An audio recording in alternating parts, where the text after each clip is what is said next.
بسم اللہ الرحمن الرحیم۔ حضور پاک صلی اللہ علیہ وسلم کا طائف کا سفر۔ نبوت مل جانے کے 9 سال تک نبی کریم صلی اللہ علیہ وسلم مکہ مکرمہ میں تبلیغ فرماتے رہے اور قوم کی ہدایت اور اصلاح کی کوشش فرماتے رہے، لیکن تھوڑی سی جماعت کے سوا جو مسلمان ہو گئی تھی اور تھوڑے ایسے لوگوں کے علاوہ جو باوجود مسلمان نہ ہونے کے آپ صلی اللہ علیہ وسلم کی مدد کرتے تھے، اکثر کفار مکہ آپ کو اور آپ کے صحابہ رضی اللہ تعالی عنہ کو ہر طرح کی تکلیفیں پہنچاتے تھے، مذاق اڑاتے تھے اور جو ہو سکتا تھا اس سے درگزر نہ کرتے تھے۔ حضور اکرم صلی اللہ علیہ وسلم کے چچا ابو طالب بھی انہی نیک لوگوں میں سے تھے جو باوجود مسلمان نہ ہونے کے حضور اکرم صلی اللہ علیہ وسلم کی ہر قسم کی مدد فرماتے تھے۔ 10ویں سال میں جب ابو طالب کا بھی انتقال ہو گیا تو کافروں کو اور بھی کھلے عام اسلام سے روکنے اور مسلمان کو تکلیف پہنچانے کا موقع ملا۔ حضور اکرم صلی اللہ علیہ وسلم اس خیال سے تشریف لے گئے، قبیلہ ثقیف کی بڑی جماعت ہے، اگر وہ قبیلہ مسلمان ہو جائے تو مسلمانوں کو ان تکلیفوں سے نجات ملے اور دین کے پھیلنے کی بنیاد بڑھ جائے۔ وہاں پہنچ کر قبیلے کے 3 سرداروں سے جو بڑے درجے کے سمجھے جاتے تھے گفتگو فرمائی اور اللہ کے دین کی طرف بلایا، اللہ کے رسول یعنی اپنی مدد کی طرف متوجہ کیا، مگر ان لوگوں نے بجائے اس کے کہ دین کی بات کو قبول کرتے یا کم سے کم عرب کی مشہور مہمان نوازی کے لحاظ سے ایک نئے آئے مسلمان مہمان کی خاطر مدارات کرنے سے صاف جواب دے دیا اور نہایت بے رخی اور بد اخلاقی سے پیش آئے۔ ان لوگوں نے یہ بھی گوارا نہیں کیا آپ وہاں قیام فرما لے۔ جن لوگوں کو سردار سمجھ کر یہ بات کی تھی کہ شریف ہوں گے، محجب بات گفتگو کریں گے، ان میں سے ایک شخص بولا، او ہو، آپ ہی کو اللہ نے نبی بنا کر بھیجا ہے۔ دوسرا بولا کہ اللہ کو تمہارے سوا کوئی اور ملتا ہی نہیں تھا جس کو رسول بنا کر بھیجتے۔ تیسرے نے کہا، میں تجھ سے بات نہیں کرنا چاہتا، اس لیے اگر تو واقعی نبی ہے جیسا کہ تیرا دعویٰ ہے تو تیری بات سے انکار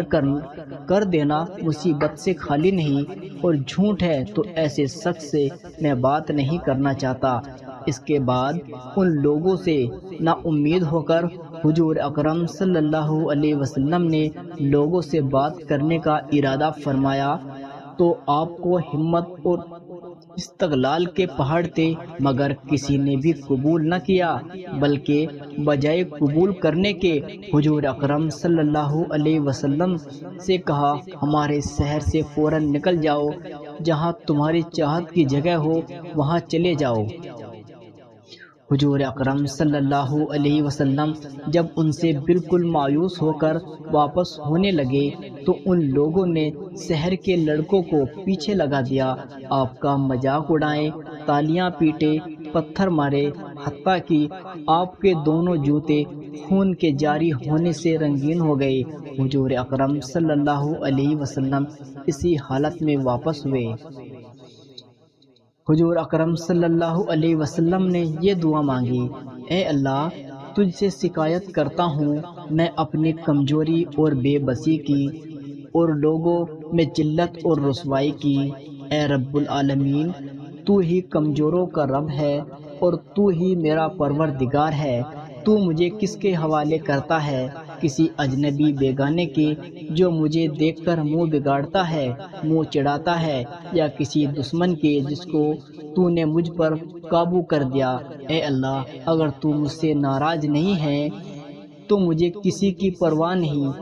تیری حفاظت مجھے کافی ہے۔ میں تیرے چہرے کے اس نور کے طفیل جس سے تمام اندھیریاں روشن ہو گئی، جس سے دنیا اور آخرت کے سارے کام درست ہو جاتے ہیں، اس بات سے پناہ مانگتا ہوں مجھ پر تیرا غصہ ہو یا تو ناراض ہو